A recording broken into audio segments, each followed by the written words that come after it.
How's it going, guys? You Auto with Scotty here. Just a really quick video this evening. I've got a situation here that exemplifies exactly what the wear ring in a Sea-Doo watercraft is actually for. So in this scenario, this pump is off a 1996 Sea-Doo GTI. The client, of course, left beached his Sea-Doo for the night, came back the next morning, started it up, and sucked all these rocks through, and it completely destroyed the wear ring. So we could see all still even like seaweed in here and sand. So I know it's been sitting in a really sandy, rocky area, so it's never good, guys. Don't ever do that. And you see all around the edges here that the wear ring has just gotten chewed off. That white bit there, what we're looking at, is the fiberglass inner housing of the wear ring. This is a OEM wear ring, 144 millimeter, and this is what the inner surface should look like, of course, but the impeller has sheared off the entire intersection of the wear ring. And I'll show you where that wear ring is now. I can turn this pump around. You can have a look. And another thing, that this impeller doesn't actually turn.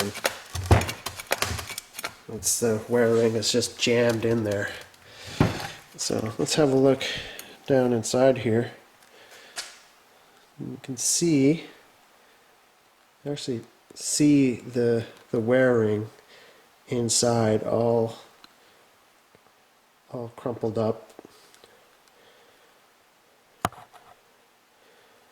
Where the veins are. So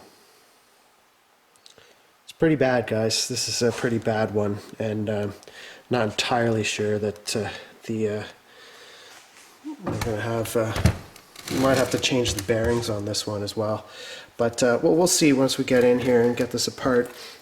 But of course the impeller is going to have to get dressed up too. See, we've got some dents in it from the rocks that came through, and I have a feeling that this impeller's seen quite a few rocks.